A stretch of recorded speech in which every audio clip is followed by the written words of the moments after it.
Assalamualaikum warahmatullahi wabarakatuh.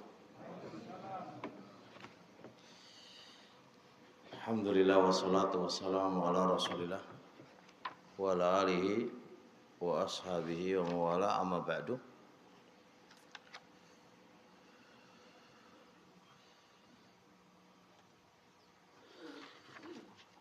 Kita lanjutkan seputar Allah itu akan muamalai kita sebagaimana kita bermuamalah dengan hambanya. Jikalau kita baik sama hambanya, maka Allah akan baik sama kita.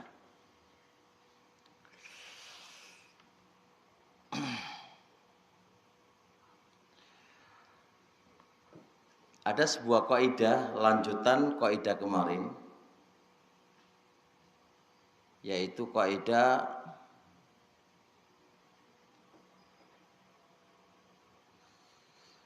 kullu man ahdatha dzulman fil ibadi fa alaihi mislu auzari man tabi'ahu ila yaumil qiyamah. Setiap orang yang membikin baru sebuah kedoliman pada hamba, lalu diikuti oleh orang lain, maka dia yang menanggung dosa-dosanya orang yang mengikutinya. Saya ulang kaidahnya. Setiap orang yang membikin baru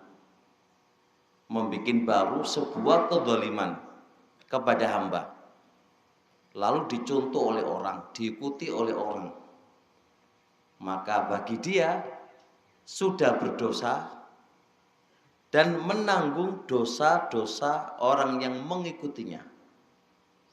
Berarti berapa kali? 2 kali kelipatan. Dosa pertama apa? Dosa dia yang melakukannya. Dosa kedua apa? Orang yang mengikutinya. Contoh ini Pak, gampang hari ini, tak kayak contoh sih. Ada sekarang lagi rame nggawa sepeda motor. Waduh niki dawa motor wong 50. Terus apa? Ngoeng. Iki sapa sing gawe kawitan iku? Yang membikin pertama kali model sing kaya ngono terus diikuti oleh orang. Iku dia sudah berdosa. Kenapa kok berdosa, Pak? Mendolimi orang dengan suaranya. Bahkan mendolimi orang, kalau andai kata dia naik sepeda motor, ada sepeda motor ngejar dia, ditabrak, diantemi gitu ya. Terus akhirnya bentuk kedoliman nih. Atau lagi acara apa ya, acara kampanye atau apa itu, coba Masya Allah luar biasa.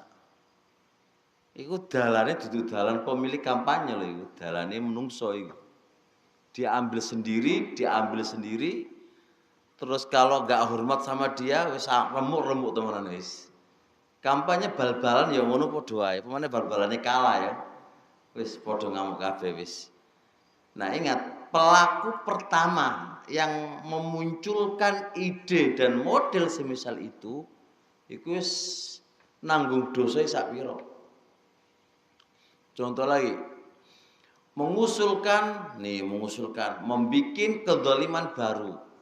Ngewe drambenan dalan. Wis. Jalan raya umum. Ganggu apa ora iku? Ganggu apa ora, Pak? Ganggu sampai macet bermobil-mobil sekian. Wong Pak angkate ngaji wis ora iso ngaji wis. Terganggu semuanya dengan acara-acara itu. Padahal iku milik siapa jalan itu? Apakah jalan itu miliknya orang Paciran? Enggak, Pak. Miliknya umum. Wong Paciran, wong luar Paciran punya hak memiliki itu semuanya. Nah, sapa sing gawe ide iki sapa? Maka yang membuat ide punya dosa dan yang ngikuti punya dosa semuanya. Misal tuh dulu di Lintek nggak ada istilahnya di Lintek ya dulu. Contoh nih kayak contoh doang. Dulu itu nggak ada istilahnya apa jenenge mabuk apa kok mabuk. Apa jenenge ora gelem kerja. Ora gelem kerja iku ora ono. Nggak ada istilahnya dulu apa namanya kalau andai kata urusan gaji terlambat ya sudah dikomunikasikan lah. Ternyata ada wis gak mau kerja. Itu kan kerjaan kan tapi jaluk jaluk gaji gitu ya. Itu kan mendolimi nah sapa sing gawe awal. Siapa yang membuat awal kedoliman dengan model semisal itu, maka dia yang menanggung dosanya dan yang menanggung orang yang mengikutinya. Enggak bahaya toh ini. Pak Majid bahaya apa ora iki? Bahaya dosa ini mikul dosa iki lho, Pak. Ini semua berdasarkan hadis Abdullah bin Mas'ud radhiyallahu taala anhu riwayat Bukhari Muslim. Kata Rasul alaihi salatu wasalam, la tuqtalu nafsun dulman illa kana ala ibni adam al-awwal kiflun min damiha li'annahu awwalu man sannal qatla. Tidaklah seorang jiwa yang dibunuh secara zalim kecuali anak Adam yang pertama ikut serta memikul dosa pembunuhan itu. Karena apa? Karena dialah yang mengawali dosa membunuh. Kasus siapa? Habil sama Qabil. Siapa yang dibunuh? Habil. Siapa pembunuh? Qabil. Ya rezeki ini Qabil. Jadi sampai hari kiamat Pak, ada jiwa yang dibunuh secara zalim ya. Dibunuh secara zalim. Kata Rasulullah ini, kecuali anak Adam yang pertama, yaitu Qabil, punya andil dosa, menanggung dosanya. Insyaallah dosanya. Kenapa? Karena dialah yang menyunahkan, dialah yang mengawali pembunuhan tadi. Oleh karenanya, ya jangan sampai kita itu ya melakukan sebuah kezaliman, Pak. Ya kan itu dosa. Terlebih-lebih jangan membuat ide yang baru. Nanti kalau diikuti oleh orang, repot jadinya nanti. Nanti.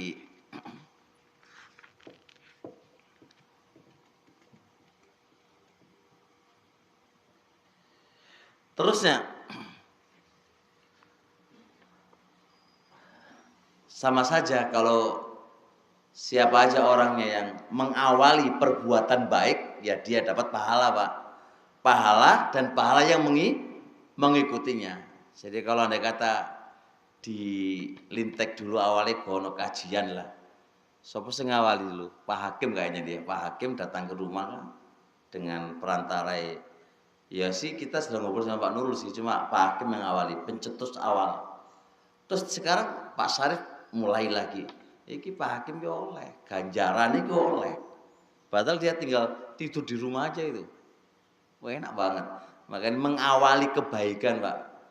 Ya mungkin Pak Syarif ngewe acara apa iki? Andai kata nggih acara sunat massal di mana ini? Di Lintek atau pembagian hadiah sing sak kecamatan Paciran karo Banyu Tengah lah gitu kan sapa ngono kan. Sing hafal Quran 30 juz oleh hadiah.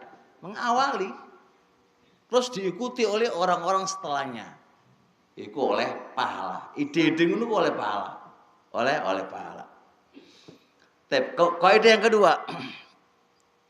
Kullu man a'ana ala khusumatin bidzulmin lam yazal fi sukhtillah hatta yang si'ah. Semua siapa saja orangnya yang membantu untuk memusuhi orang, membantu dalam pertengkaran Tapi cara membantunya itu dolim, Pak. Cara membantunya dolim.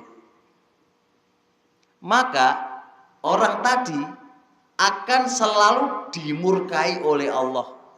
Sampai dia mencabut bantuannya secara dolim. Mau contohnya, Pak? Contoh nih lagi rame-ramenya pilkades. Apa ini?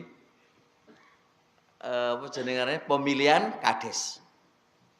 Di Paciran ada 3 tim ini, Pak Masrur, Pak Majid, Pak Sofi, Pak Ahmad ini, 3 pencalon ini. Untuk pengen jadi Pak Presiden ya. Pak Kades, wes. Ini kan biasa persaingan ketat lah. Nah, para tim-tim ini, Pak, tim-tim ini membantu, tapi dengan cara dolim. Gimana caranya membantu dengan cara dolim?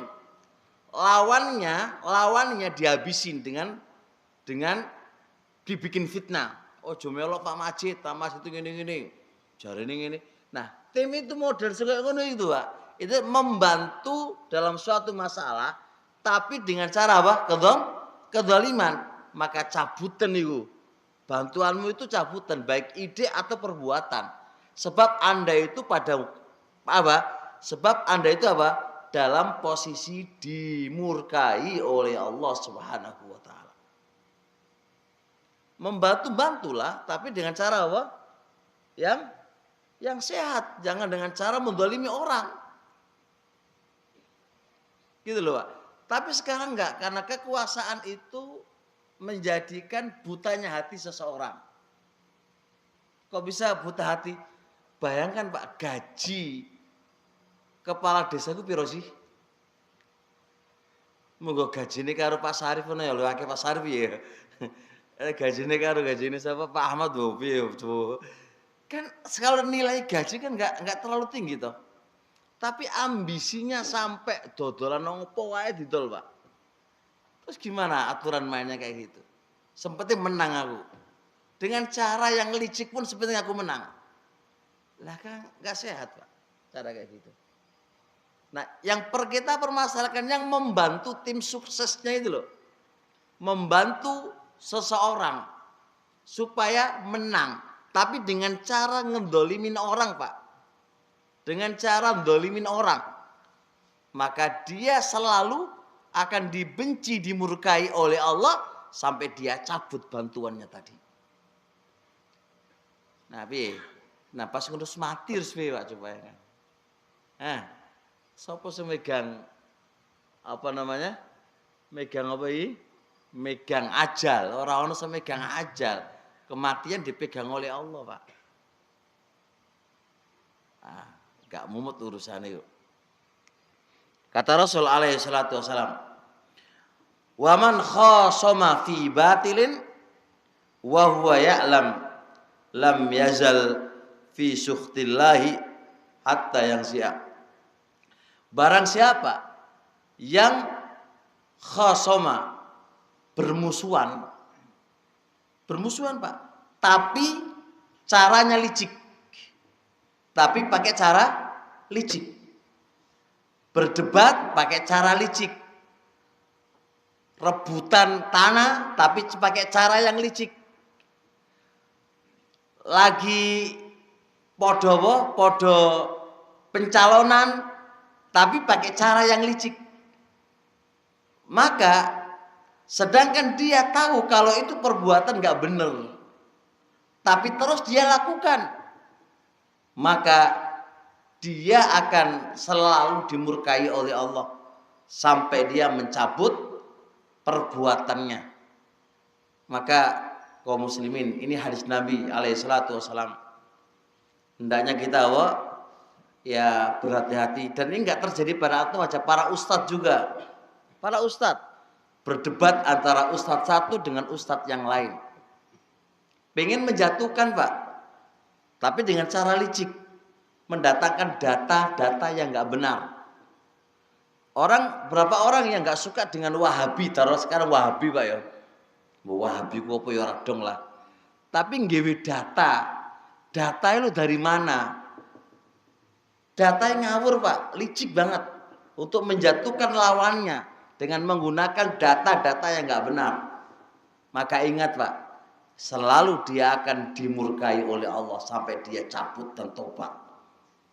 Kayak antar biasa Pak, antar karyawan, antar satu dengan yang lainnya. Munculnya karena iri itu kok jadi apa ketua regu ini kok jadi ini Pak. Wis biasa Pak, seton wake polis. Maka saingan kerjaan membawa dia berbuat yang licik Pak, untuk menjatuhkan lawannya, tapi dengan cara kelicikan, dengan cara mendolimi temannya.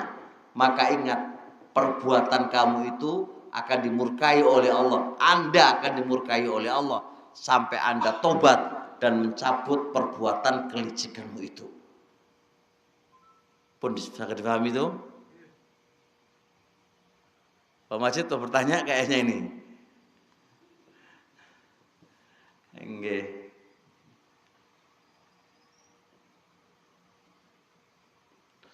Terusnya, kaidah selanjutnya. Perhatikan itu. Kemampuan Allah untuk mendolimi orang yang dolim itu lebih besar ketimbang kemampuan orang yang dolim berbuat dolim kepada orang yang didolimi. Ingat kaidahnya Pak, di situ orang dolim ini mendolimi orang yang didolimi. Ingat, kemampuan Allah untuk mendolimi kamu itu lebih kuat, lebih bisa ketimbang Anda mendolimi orang yang dolim. Contoh Pak, contoh nih, karyawan kerja tuh lembur nggak dikasih duit. Ya ini Pak Syarif ini, karyawan kerja nggak dikasih lembur Pak, lembur nggak dikasih duit. Wis, gak usah gajian. Berarti perusahaan apa? Mendolimi karyawan. Ingat loh, Anda wahai perusahaan, bisa Anda berbuat sewenang-wenang terhadap karyawannya. Karena Anda punya kemampuan dan punya kekuasaan. Tapi ingat, kemampuan Allah untuk menghancurkan kamu itu lebih gampang ketimbang Anda berbuat dolim kepada orang yang didoliminya. Allah nggak tidur. Ini kaidah penting. Anda sekarang punya kemampuan mendolimi siapapun orang yang kamu dolimi. Karena uang kamu dan jabatan kamu. Dan karena kekuatan kamu. Tapi ingat, Allah lebih mampu dari segala-galanya daripada kemampuan kamu. Karena segala sesuatu pasti ada balasannya. Pasti ada balasannya. Nah, kalau dia nggak menyadari bahwa itu dolim. Nah itu. Kita menganggap bahwa dia itu dolim kepada kita, tapi dia nggak menyadari bahwa itu dolim. Nah, tinggal dua kemungkinan Pak. Kenapa dia tidak menganggap kedoliman? Ima dia lupa.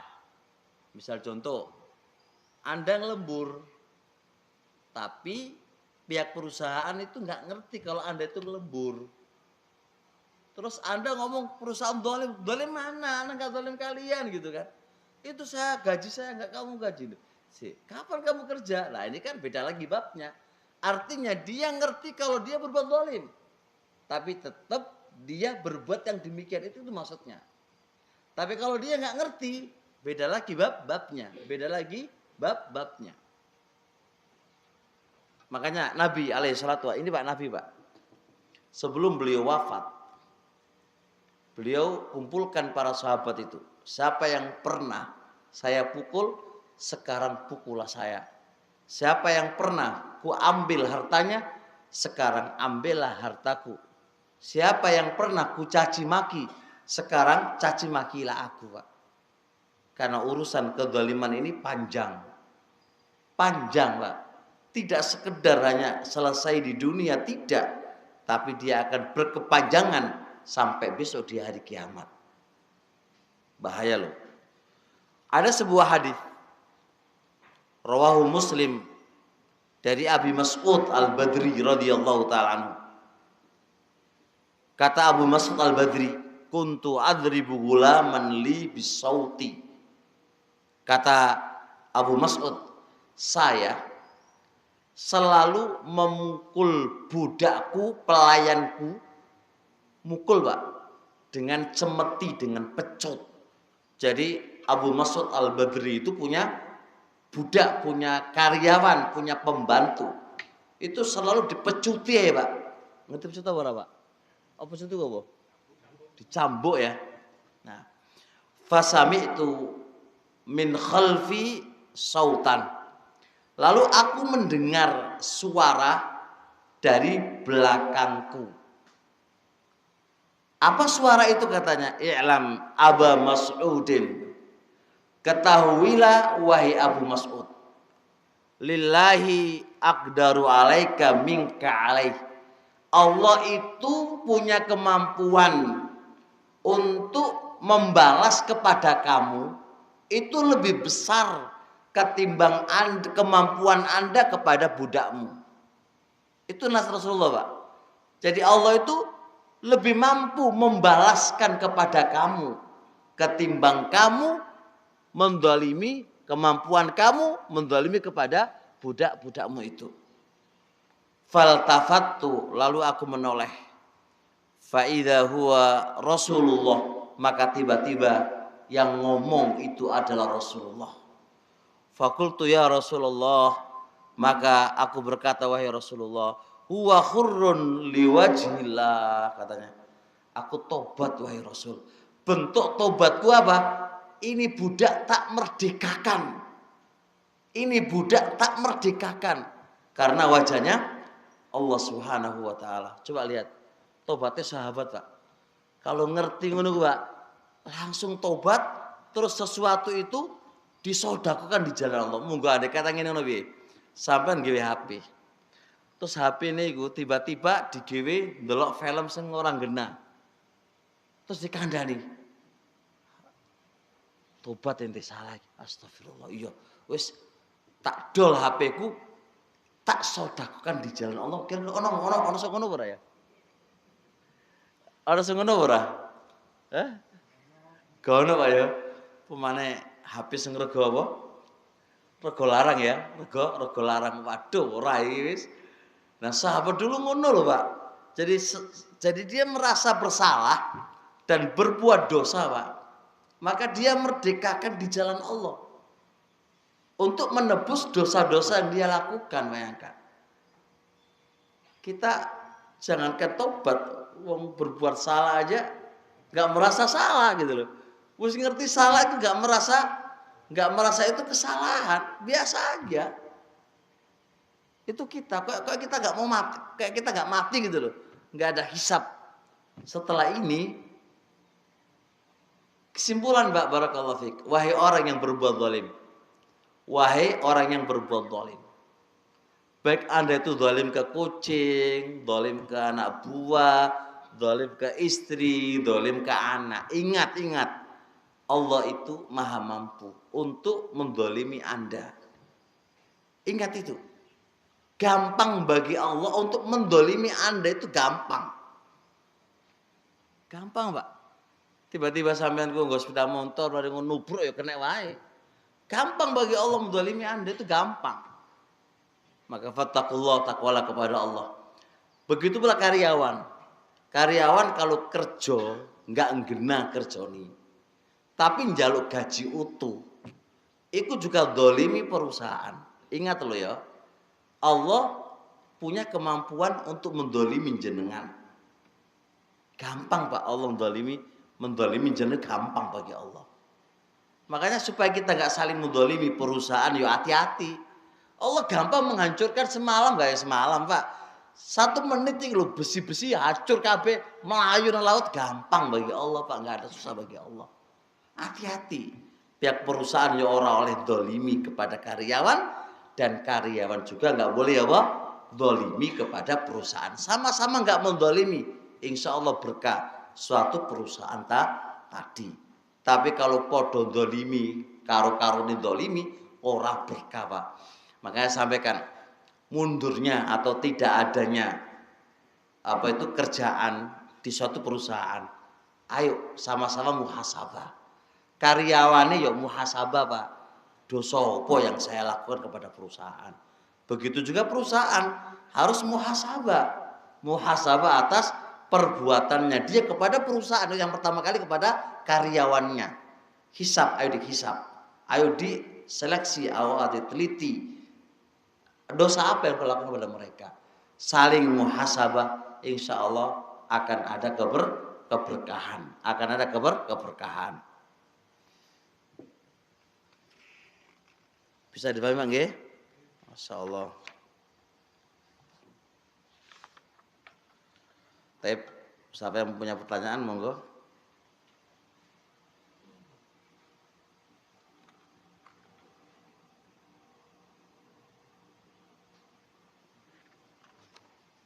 Siapa yang punya pertanyaan? Nggih. Yang berkaitan dengan lanjutan tadi dia nggak menyadari. Tapi kita udah ingati kalau kamu telah bunuh saya, mau ada urusan. Nah, berarti dia ya tinggal tunggu aja. Sampaikan pesan aja ke dia, Pak. Pesanku kepada kamu, ingat Allah itu lebih mampu untuk mendolimi kamu. Terus gitu aja, gak usah repot-repot. Gak usah dipanggilkan polisi Pak, tambah ribet, ribet dan ruwet. Udah panggil Allah aja. Allah lebih mampu untuk menghancurkan kamu. Terus ngono wae. Wis gampang. Panggil polisi Pak, mumet urusannya malah. Urusan tanah, sampaikan aja. Ambil tanah sudah dibeli, kemudian iyalah begitulah manusia kan Pak. 1 meter, 2 meter, buat urusannya. Tidak apa-apa, ambilin Pak, ambilin. 1 meter ambilin ora apa-apa daripada rame kan. Tapi ingat, Allah lu yang mampu Pak untuk menghancurkanmu, mencabut harta-harta kamu, ya, dan tidak memberkahi apa yang kamu dapatkan dari rezeki itu. Udah Pak, kita punya Allah kok. Punya Allah. Nggih. Gak oleh zalim Pak. Mengganti nama orang. Manda'a li ghairi ismi fahuwa akhib. Siapa yang memanggil seseorang dengan nama selain namanya, itu berdosa. Itu zalim sama dia Pak. Contoh manggilin nama baik curut. Iku tambah gak oleh Pak. Mosok nama diceluk curut celeng apa maneh? Apa jenenge iku apa iku? Itu ada larangannya. Wala tanabazu bil alqab. Kamu jangan membikin lakop julukan yang jelek. Itu zalim. Wis ana larangane, di samping ana larangane itu kezaliman kepada hamba. Nah, sampean wong sing diceluk curut-curut, ya Allah, Engkau lebih mampu. Wis ya dungane ngono kan. Ya Allah, Engkau lebih mampu ya Allah untuk mendolimi ke dia ya Allah. Terus piye sampean coba? Acur Pak. Enggak ada ceritanya orang dolim itu enggak acur Pak. Saat itu akan datang acur Pak, tenang. Acur, orang ono untungnya dolim orang itu Pak, enggak ada untungnya. Rugi sendiri. Kalau enggak acur di dunia, acur di akhirat. Acur di akhirat Pak. Makanya ayo masing-masing kita ayo dijaga lisan kita, perbuatan kita. Jangan sampai mendolimi orang lain. Dengan lisan kita pun, jangan menyakiti orang lain. Gitu loh. Jangan menyakiti orang lain. Okay.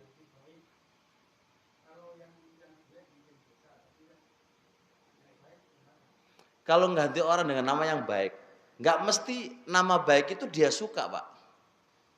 Oh Pak Yai, kan apa welek? Aku gak Pak Yai dulu, Pak Yai.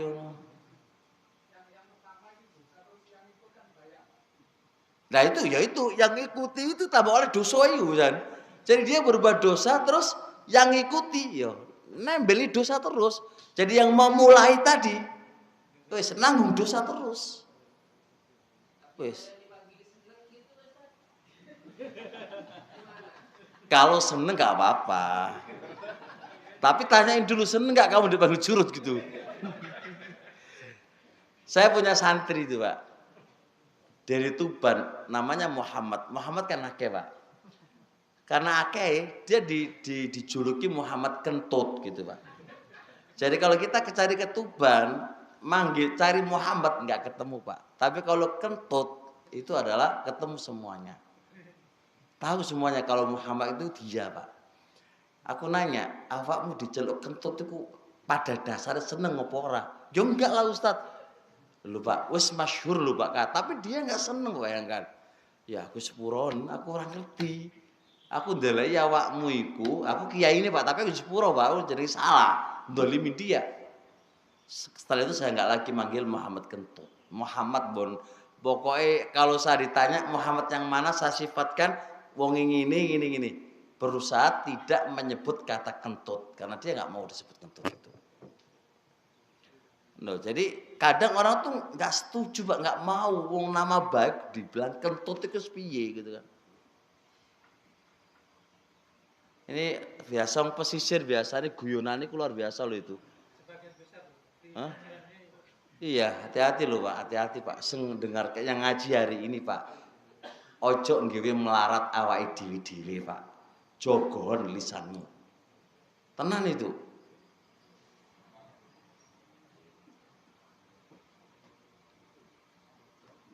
Udah, ada yang lain?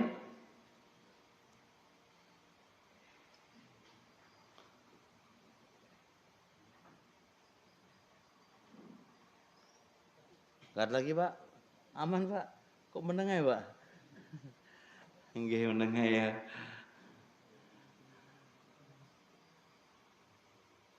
Yes, cukup insya Allah sudah jam 4. Kesimpulan dari kajian ini, ayo kaum muslimin kita semuanya, bapak-bapak ya yang kami hormati, yang kami sayangi, ayo masing-masing jaga diri kita lah.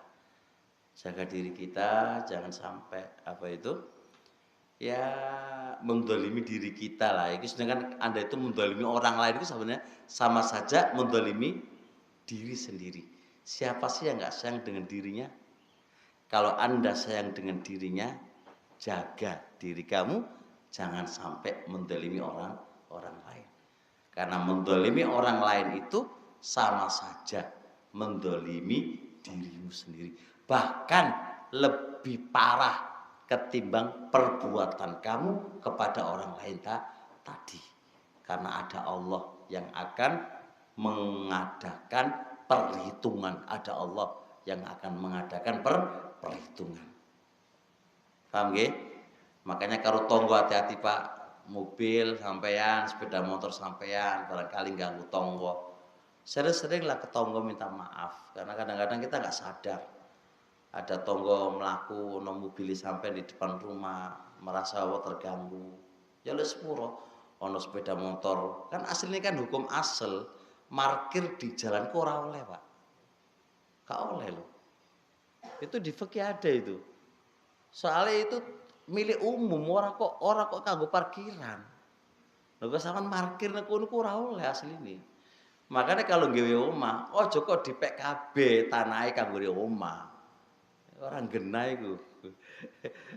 Ya harusnya ada sisa karena kalau kita parkir itu kan jalan itu kan miliknya orang toh, Pak. Semua orang punya hak di jalan itu. Udah makanya kita kayak gini aja wis merasa mendolimi orang lah, apalagi yang selain itulah wis aja sampai lah, aja sampai. Ayo kita berusaha masing-masing lah untuk bertakwa kepada Allah. Ya sayang ke diri kita lah, aja sampai diri kita itu mlebu neraka. Di dunia aja kita sayang dengan diri kita, nggak mau bakar diri kita dengan api. Kalau kita berbuat dosa dan mendolimi orang, sama aja. Anda itu membakar diri kamu dengan api yang lebih dahsyat daripada api dunia. Lebih dahsyat daripada api dunia. Seluruh maksiat itu adalah berbentuk mendolimi dirimu sendiri. Jelas nggih? Napa Pak Sengguri ngobrol napa? Ngobrol napa jenengan? Mau takon? Monggo takon. Nggih pun. Baik, assalamualaikum warahmatullahi wabarakatuh.